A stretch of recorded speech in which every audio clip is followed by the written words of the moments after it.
Pour bien s'entendre, il faut bien s'écouter. Rendez-vous sur M, la petite radio du Grand Maghreb. Amis auditeurs, bonjour. L'entretien vous retrouve aujourd'hui pour un entretien avec le général à la retraite, Hussein Ben Hadid. Hussein Ben Hadid, merci de nous recevoir chez vous aujourd'hui. Nous avons choisi de vous entretenir parce que l'actualité politique nationale a été dominée ces dernières semaines par le départ du général Medien, dit Tawfiq. Est-ce que vous vous attendiez à ce départ ou est-ce que vous avez été surpris? Non, je n'ai pas été surpris. Le départ était prévisible. Prévisible maintenant ou après. Il fallait qu'il quitte en 2003 à l'âge de la retraite, à l'âge de 63 ans. Il n'a pas quitté, il n'a pas fait. Il a été ensacré de tous bords. Encerclé ou c'est parce que son équipe, l'équipe avec laquelle il a conduit les années 90 n'était plus là. N'était plus là. On peut citer l'équipe des années 90. Oui. Avant, c'était ce qu'on appelle les décideurs. Ensuite, c'est les janvieristes. Ils sont devenus des janvieristes. C'est les mêmes, de toute façon. C'est Arbib Khair, Khaled Zar, Mohamed Amari, le feu Mohamed Amari, Abbas Ouzaïl, Knezia, qui encore? Touati et Tawfiq. Voilà. De toute cette équipe, il est resté seul. Le seul. Le dernier des janvéristes, comme ils l'ont dit. C'est Tawfiq.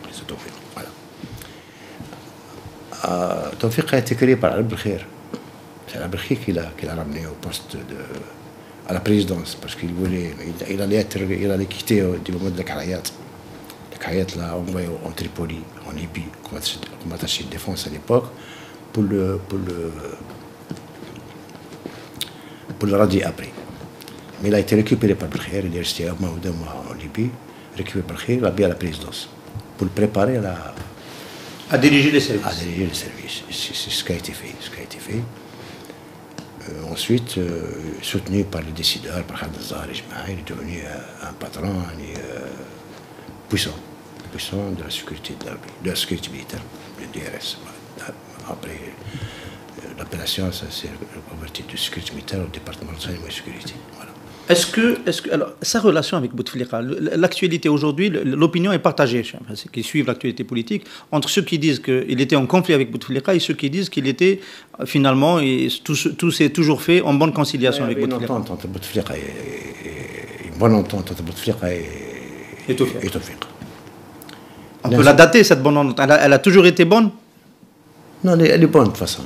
Même s'il y a des interférences par-ci, par-là, mais elle est bonne entre les deux parce que chacun soutient l'autre. Et Bouteflika, sans Tawfiq, il n'est plus rien. Le prochain départ, c'est après d'autres. Alors, Général Ben Hadid, vous nous dites Bouteflika, sans Tawfiq, il n'est rien. Bouteflika sans Tawfiq, il n'est rien. Alors pourquoi Bouteflika se sépare de Tawfiq? C'est pas lui qui s'est séparé, c'est Saïd. Je vous dis, c'est Saïd, c'est le scénario de Saïd. Bouteflika. Attendez, c'est une décision stratégique importante, cette séparation, ce départ de Général Tawfiq. Et vous nous dites que ce n'est pas le président Abdelaziz Bouteflika qui a pris cette décision? Écoutez, en 2014, il y avait une alliance entre Gaïd Saleh et Saïd pour neutraliser Tawfiq. Et ça n'a pas marché. Pourquoi il voulait le neutraliser? Est-ce que c'est parce que Tawfiq, comme ça s'est dit quelquefois, était plutôt contre le 4e mandat? Non, ce n'est pas une question de 4e mandat. Je vous dis, un scénario de Saïd, c'est un malade mental. Il a cette ambition de devenir président, comme je vous l'ai dit. Saïd, il fallait qu'il élimine Tawfiq, le principal obstacle pour lui, c'est Tawfiq. Ensuite, il a... Bon, tu as vu dernièrement les nominations des généraux. Il y a Boustayla et Ben Ali. Boustayla, corps d'armée, Ben Ali, corps d'armée, c'est ça. Il y a deux.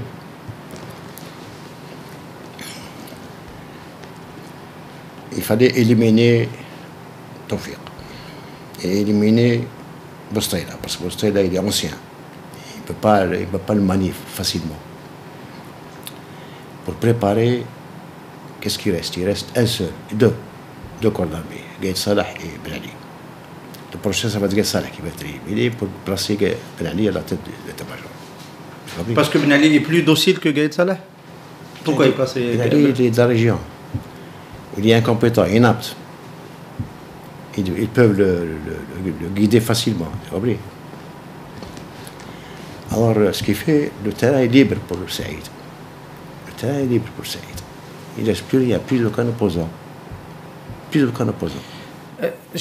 On peut quand même se poser des questions sur ce scénario. Jusqu'à maintenant, le général Tawfiq n'a été un obstacle pour rien du tout. Pour les ambitions, tout du moins, du président Abdelaziz Bouteflika. Il lui a permis de faire un deuxième mandat, il lui a permis de changer la constitution en 2008 pour faire un troisième mandat. Il ne s'est finalement pas opposé au quatrième mandat. Pourquoi il se serait opposé à, si on part du scénario, de ce scénario que vous nous présentez, pourquoi il se serait opposé à Saïd Bouteflika? Il s'opposera à Saïd. Il ne laissera pas faire. Saïd Tawfiq est contre la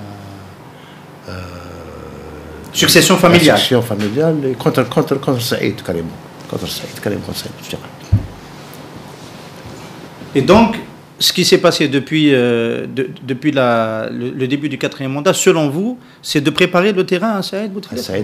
C'est Saïd lui-même qui est en train de préparer le terrain, pour lui-même. Il peut même aller jusqu'à faire un scénario à la Qatari, quand le fils a destitué son père. Tu te rappelles? Absolument. Sauf qu'il y a une constitution en Algérie qui est en principe un peu différente. Il peut le faire pour son frère. Mais la Constitution ne prévoit pas ça. Elle ne prévoit pas ça, oui. Mais écoute, c'est un fou. Il est fou. Il est ambitieux, il peut le faire. Bon, il ne va pas réussir, mais il peut le faire. Ah, il ne va pas réussir. Alors ça nous amène à la question, qui peut, à ce moment-là, si Tawfiq est parti, qui peut s'opposer à ce scénario-là? Gaïd Salah peut s'opposer. Parce que Gaïd Salah, c'est vrai, il a fait une alliance l'année passée avec Saïd, mais il peut s'opposer. Vous avez dans votre publication dans le Watan il y a un peu plus d'une année attaqué frontalement Gaïd Salah parce que vous l'accusez de diviser l'armée. Il a fait alliance à l'époque avec Saïd, plus maintenant. À l'époque, il a fait alliance pour liquider Tawfiq. Plus maintenant. Bon, ça c'est tout nouveau, hein, parce que le résultat il vient juste d'arriver. Est-ce qu'on peut imaginer que Gaïd Salah a participé aux décisions, les dernières, le choix du nouveau, prenons un poste stratégique, le choix de Athman Tartak comme nouveau DRS? Est-ce que Gaïd Salah a un mot à dire dans ce choix? Athman Tartak a été récupéré par la présidence pour le préparer pour succéder à Tawfiq. Il a été récupéré par la présidence pendant une année, je crois. Oui. Une année, pour le préparer pour succéder à Tawfiq, ce qui a été fait. Les nouvelles nominations, par exemple à la tête de la sécurité présidentielle, à la tête de la garde républicaine, à la tête de différents services de DRS, est-ce que on a quand même vu des transferts de services vers Gaïd Salah? De nouveau, ils n'ont aucun poids. Ils n'ont pas le même poids que Tawfiq et le reste. Ils n'ont jamais le même poids que Tawfiq. Il faut du temps. Il faut 5, 6, 7, 8 ans pour avoir du poids. Je vous repose la même question. Pour Gaïd Salah. Il a aussi servi les plans, enfin ça c'est communément admis, du clan présidentiel, notamment avec le quatrième mandat. Pourquoi il va changer aujourd'hui? Il y a toujours Abdelaziz Bouteflika président. Il est avec Abdelaziz et non pas avec Saïd. Il est avec Abdelaziz Bouteflika et non pas avec Saïd. Donc on peut imaginer que dans le scénario, dans le cas de... La prochaine victime, ça va être Gaïd Salah. Pour Saïd. La prochaine victime, ça va être Gaïd Salah. Pour Saïd Bouteflika, il faut qu'il élimine tous les opposants. Alors, quand on vous entend parler, on a l'impression que Abdelaziz Bouteflika est prêt à signer toutes les décisions que lui présente son frère. Oui. Et s'il était, selon vous, en pleine possession de ses moyens, il ne se serait pas séparé de Tawfiq? Non. Donc là, vous... Parce que je te dis, Bouteflika sans Saïd, sans Tawfiq, il n'est rien. Il a perdu un pilier principal, Bouteflika. Là, vous rejoignez un petit peu les interrogations de M. Ali Benflis, qui dit qui a décidé, qui décide. Donc vous pensez un peu que Abdelaziz Bouteflika n'a pas vraiment consciemment décidé de ce départ. Non, il a été forcé par son frère. savoir comment il a fait, mais il a été forcé par son frère pour liquider Tawfiq. Très bien. De ce point de vue-là, l'incident qui s'est déroulé à Zeralda, qui a donné lieu au départ de toute la cabale. Moi, je crois que l'incident de Zeralda, c'est un scénario. C'est un scénario fait par Saïd. Pour camoufler tout ce bras-là. Général, vous étiez à l'UNITA en 1978. Non, je n'étais pas à l'UNITA. J'étais invité parmi les autres. Vous étiez invité parmi les autres en ce moment de l'histoire de l'Algérie qui a vu les hauts gradés de l'ANP décider de la nomination du colonel Chadli Benjedid comme candidat du FLN à la présidence de la République. Nous, journalistes, observateurs, c'est une sorte de matrice, l'armée qui propose à la société un président. Est-ce que vous pensez que ce scénario qui s'est reproduit sous différentes formes avec Zeroual en 95, etc., peut-être Bouteflika, je ne sais pas comment ça s'est passé, on a quand même choisi Bouteflika, est-ce que ce scénario peut encore se produire dans l'avenir, voir l'armée se réunir pour décider du successeur de Bouteflika pour nous autres Algériens? L'armée n'est plus solide comme avant, n'est plus soudée comme avant. Je parle du commandement, je parle du commandement de l'armée, je ne parle pas de l'armée, du commandement de l'armée. Qui va décider? Qui va réunir les chefs de région militaire pour prendre une décision? Et ça, là, il ne le fera pas. Si on lui force la main pour ça, il ne le fera pas. Avant, il y avait des décideurs, il y avait Khaled Zahar, il y avait Ammar, il y avait deux autres, Touati. Ils prennent des décisions. Mais maintenant, il n'y a plus personne. Plus personne. C'est là le problème. Enfin, c'est peut-être un problème, c'est aussi peut-être une solution pour l'Algérie. Peut-être que la parole va revenir au peuple. Il faut que le peuple le fasse. Voilà, justement. Le problème, c'est le peuple maintenant. Vous avez évoqué un autre danger dans votre papier de l'année dernière, c'est que vous parlez d'un groupe de 7. Oui. D'un groupe de 7, faisant référence à une bourgeoisie d'affaires qui tourne, qui gravite autour de la présidence. Vous pensez que ce milieu d'affaires peut décider à la place de l'ANP dans l'avenir? Ils pensent le faire, mais ils ne peuvent pas. Ils ne vont pas réussir. Ils ont cette idée dans la tête, mais ils ne peuvent pas. Une bande mafieuse qui gouverne l'Algérie maintenant. Des détraqués, présidée par Saïd Bouteflika. Cette bande est présidée par Saïd Bouteflika. Ils sont en train de payer les richesses du pays. Ils ont transféré l'argent, ils ont investi au pays du Golfe avec l'argent des peuples, en Espagne. Maintenant, ils sont en train de transférer l'argent au Maroc. Pour s'installer définitivement au Maroc, en cas où. Au cas où ils ne réussissent pas.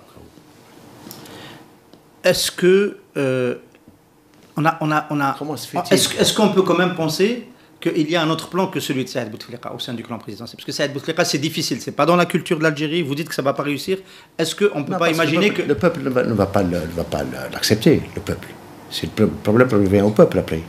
S'il fait un coup de force, Saïd Bouteflika, avec sa bande de malfaiteurs, c'est le peuple qui va se soulever. Il ne va pas laisser faire.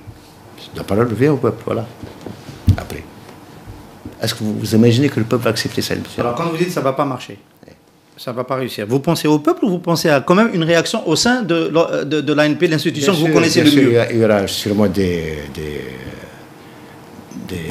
prises de décision de part et d'autre, par certains officiers honnêtes, par l'élite algérienne, qui sont honnêtes, qui sont intègres, qui peuvent faire. Et ces gens-là, en règle générale, quand ils doivent s'organiser au sein de l'ANP pour donner un point de vue, c'est quand même un peu le DRS qui parle en leur nom. Avant c'était le DRS qui parlait en leur nom. Oui. Est-ce qu'aujourd'hui le DRS peut jouer ce rôle-là? Encore, le nouveau DRS? Je ne crois pas. À cause de la personnalité de Tartag, à cause de la déstructuration, à cause de quoi? Il n'y a plus une homogénéité, il n'y a plus une cohésion au sein des services. C'est le résultat que vous voulez obtenir? Il n'y a pas un chef de file au niveau des services. Il n'y a pas un chef de file. Avant, c'était Tawfiq, plus maintenant. C'est pas Tartag qui va être chef de file. Pourquoi? Parce que de par son passé. Elles sont passées dans la lutte contre le terrorisme. Vous pensez qu'il a été choisi pour ça? Non, il a été choisi pour le moment, pour liquider les affaires courantes. Ensuite, ils vont trouver un autre. Ils vont mettre un autre à sa place. C'est le plan de Saïd. Il veut déstructurer toutes les institutions pour qu'il reste maître à bord. Il est maître à bord actuellement. Il lui reste Guy Salah à liquider. Ensuite, il reste maître à bord. Il va faire ce qu'il faut. Alors, est-ce que vous avez le sentiment que ce scénario-là, vous pensez qu'il est en route, mais est-ce que dans l'ANP, il y a des officiers aujourd'hui qui pensent que c'est un danger, que c'est déjà un danger? Oui, bien sûr. Parce que nous comme journalistes, nous ne le ressentons pas encore tout à fait comme ça. Il ne faut pas voir l'ANP, le commandement, il faut voir les hommes des unités. Les unités qui sont les colonels, les commandants. Ils sont conscients du problème. Il ne faut pas voir les généraux parce que c'est les généraux, le directeur, le commandant de force. Il faut voir les petits officiers, les colonels, les commandants qui sont conscients du problème. Est-ce qu'il y avait déjà... Pourquoi il y a eu quand même le 4e mandat? Est-ce qu'il n'y avait pas à ce moment-là une possibilité d'éviter ce risque, ce scénario? Parce qu'il n'y a pas de relève. C'est là le problème. Il n'y a pas de relève. Qui après Bouteflika? Il y a eu des propositions. Il y a eu quelques propositions. On a notamment proposé... Enfin, à un moment donné, on parlait de Abdelmalek Sellal. Mais il ne fait pas le poids. Il reçoit des... Dites-moi. Saïd Bouteflika, qu'est-ce qu'il a comme poste? Il est conseiller à la présidence. Conseiller, tout court. Comme tous les autres conseillers, c'est ça. Absolument. Comment se fait-il que Sellal accepte de recevoir des ordres de Saïd Bouteflika? Comment Ouihia accepte de recevoir des ordres de Parce qu'il considère que c'est lui, c'est le frère du président. C'est le frère du président. Non, monsieur. Il fallait s'opposer. Comment se fait-il que Saïd Bouteflika a imposé Ali Haddad comme patron du FCE? Il a imposé. Il se permet de donner des ordres au ministre, au gouvernement, Ali Haddad. Et personne ne bouge. Ni Sellal, ni Ouihia. Comment veux-tu que Sellal devienne président après? Ou Ouihia devient président? Ils sont soumis. C'est la soumission totale à cette mafia. C'est la soumission totale parce que Abdelaziz Bouteflika est toujours vivant et qu'il reçoit des présidents étrangers et qu'il parle de temps en temps, même s'il parle avec un micro. Donc, pour eux, ils ne sont pas soumis aux frères, ils sont soumis quand même au président élu par les Algériens. Non. Ils reçoivent des ordres de son frère, de Saïd. Au nom? Non, pas au nom de Bouteflika. Ils donnent des ordres directement à l'état-major, à la présidence, au gouvernement, au ministre, au Wali. Vous n'avez pas vu ici, à côté, la résidence de la présidence, à côté? Vous l'avez vu? Non. Là, à côté, juste à côté, le mur. Ils sont en train de construire. C'est une résidence de la police, avant. Ensuite, elle a été rattachée à la présidence par Saïd. Maintenant, ils sont en train de construire de 5 ou 6 villas à l'intérieur. Ça a été enlevé à la police. Hein? Ça a été enlevé à la police. Enlevé à la police, rattaché à la présidence. Ils sont en train de construire 5 ou 6 villas à l'intérieur. Saïd. D'accord. On a du mal. C'est accaparé du terrain. Oui. Du terrain de la présidence. Voilà. Alors, est-ce que le général Toufik a commis des erreurs? Est-ce qu'il a une responsabilité parce que finalement, qu'est-ce qu'il nous laisse? Il nous laisse... parce que cet entretien est parti du départ. Il est parti sans accomplir sa mission. Voilà. Il est parti sans accomplir sa mission. Qui aurait été de restituer le pouvoir à quelqu'un d'autre? Civil ou à qui de droit. Il avait l'opportunité de le faire. Il peut le faire. Il aurait pu le faire. Jusqu'à quand? Jusqu'au 3e mandat? Avant le 3e mandat? Quel est le moment où il a fait l'erreur de totalement donner le pouvoir? C'était en 2008 d'abord, quand il a laissé faire pour la Constitution. C'était une grave erreur de sa part. Ça part. Et en 2014, il fallait s'opposer au 4e mandat. Il ne l'a pas fait. Il l'a pas fait ou il l'a fait trop mollement? Il ne l'a pas fait. Et pourquoi il a été attaqué par Saadani? Quand Saadani a attaqué Toufik, on s'est tous dit il a attaqué pour... Saadani, il a été actionné par Saïd.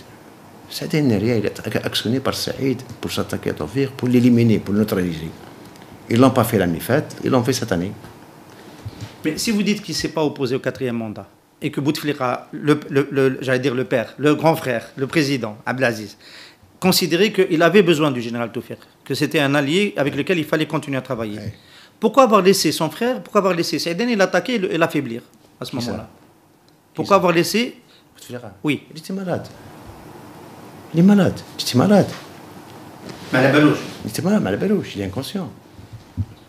Jusqu'à ce jour, il est inconscient. Il est peut-être conscient, peut-être 30-40 minutes par jour, pas plus. Grâce aux piqûres ou aux médicaments, je ne sais pas quoi. C'est tout. Général Ben Hadid, on va finir sur une projection, sur un peu ce scénario quand même qui est très troublant. Le président Bouteflika, qui est très fatigué, vous venez de le dire, arrive à un moment où il ne peut plus assurer sa mission. On ne lui souhaite pas de décéder, on lui souhaite la plus longue vie possible, mais on va dire qu'il ne peut plus travailler parce que... Ça, il a perdu un levier, c'est fini, il est partant. Qu'est-ce qui va se passer? Il n'y a plus de président, qu'est-ce qui va se passer? La Constitution dit quelque chose, comment ce scénario peut se mettre en place?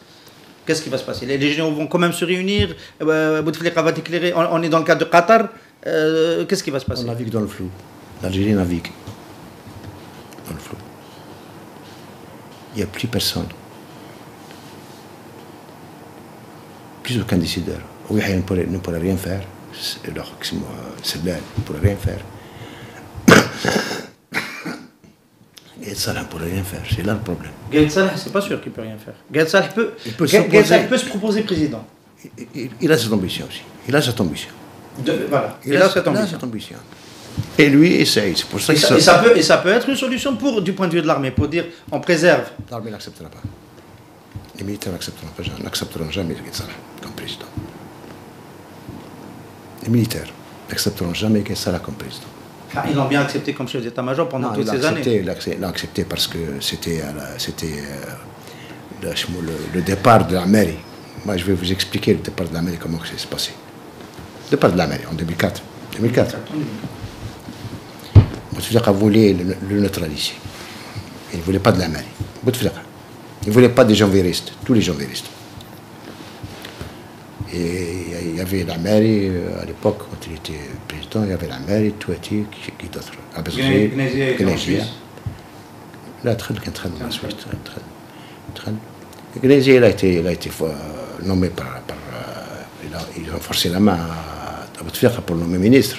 C'est Tawfiq, sur ordre de Khaled Zar et Jma.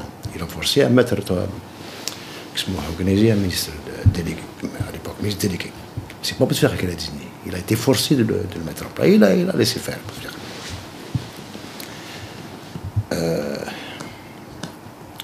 La mairie a été poussée à la sortie par la manœuvre de Tawfiq et Abdelaziz Bouteflika. Ils ont quand même divergé. L'Amar était contre le deuxième mandat, Tawfiq était pour le deuxième mandat.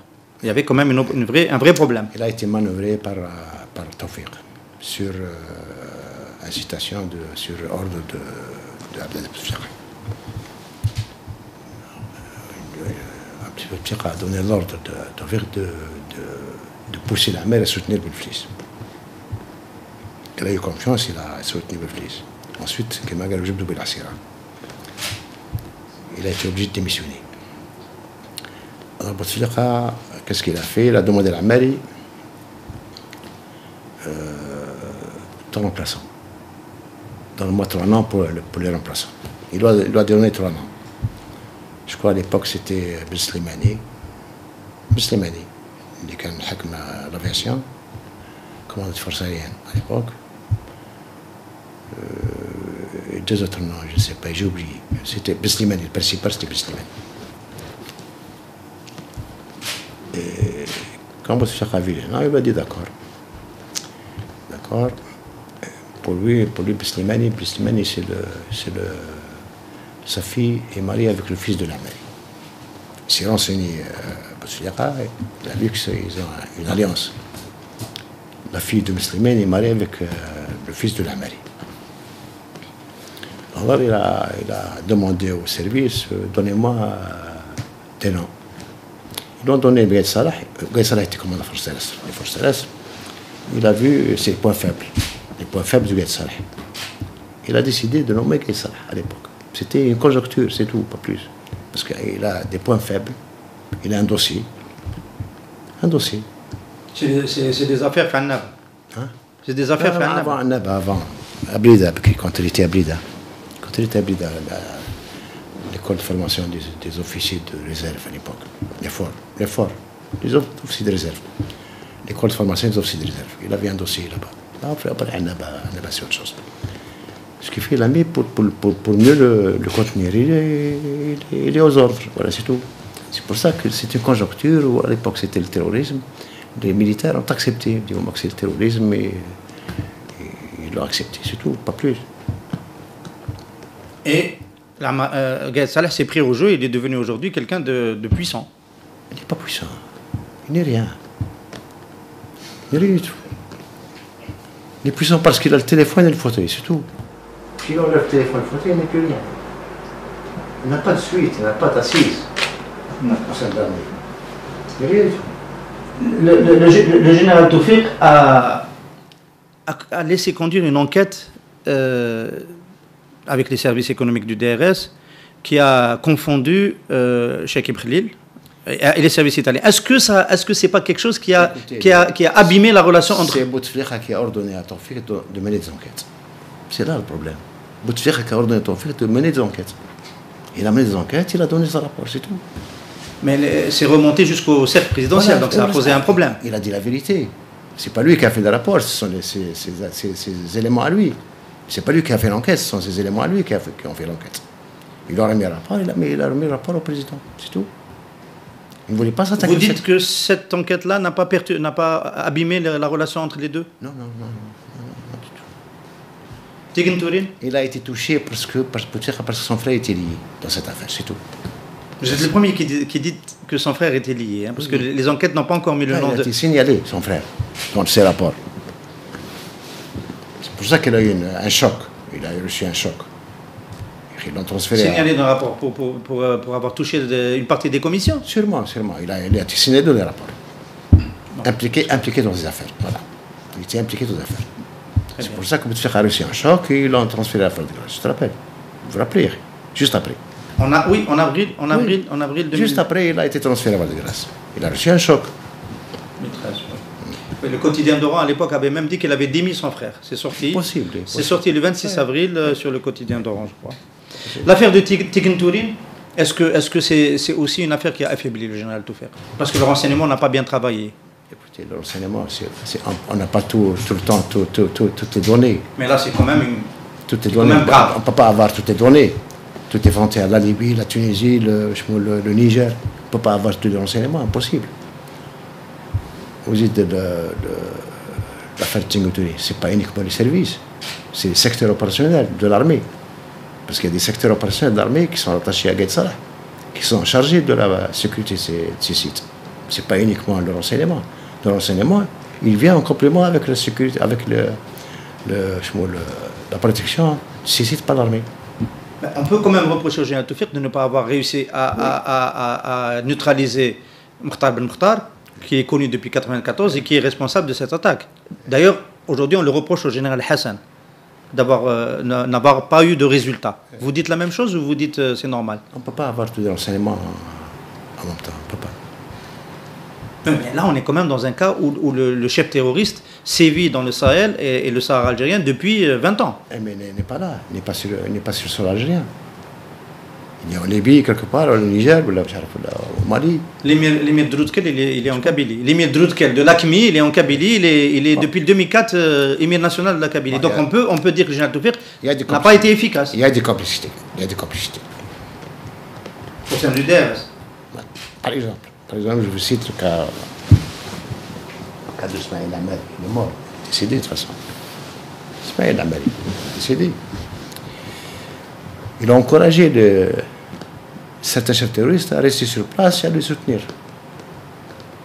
Enfin, ça se dit pour Madani Mzarak, notamment. Oui. Madani Mzarak, on dit que parce que c'est avec lui qu'il a signé la... Comme par exemple Qada Belchiha qui était au Nourani.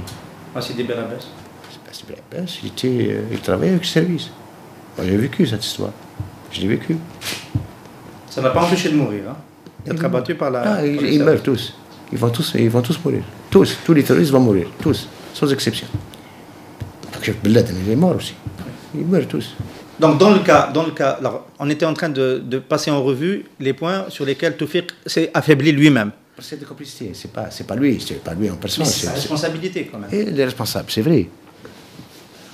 S'il est responsable, c'est le ministre de la Défense qui est responsable aussi. Oui. C'est le chef d'État qui est responsable. C'est tout le monde est responsable. Ça ou là. Tu n'accuses pas uniquement le chef de service. Par exemple, un chef de bataillon. Tu comprends ce que c'est un bataillon? Un bataillon, c'est 600 bonhommes. Il a des compagnies. Le bataillon est rattaché à la région militaire, qui a 30 000, 40 000 hommes. Et la région est rattachée au ministre de la Défense. Pourquoi on accuse le Jundi, enfin le capitaine, chef de compagnie, qui a perdu 2 ou 3 de ses éléments, et on n'accuse pas le ministre de la Défense? C'est le ministre de la Défense aussi qui est responsable. C'est pas le capitaine. Tout le monde est responsable. C'est là le problème. Donc, dans le cas du général Hassan, vous pensez que l'attaque, enfin, le fait qu'il était quand même mis en prison, c'est aussi non, ça rentre dans le scénario ou c'est autre chose? Non, c'est une provocation contre Tawfiq, c'est tout. C'est une provocation contre Tawfiq, c'est un élément à Tawfiq. Est-ce que vous pensez que Tawfiq aurait dû faire comme le général Ammari? Tawfiq aurait dû peut-être aussi démissionner, parce que le général Ammari, il a perdu en 2004, il était avec Ben Felici, il a perdu, il a démissionné. Oui, il l'a pas fait. Vous pensez qu'il aurait dû le faire? Il aurait dû le faire. Écoute, il aurait dû le faire il y a 12 ans de ça. Il l'a pas fait. Il aurait dû faire l'année faite aussi, attaquer par Zadani. Il contre-attaque, lui, il démissionne. Il l'a pas fait.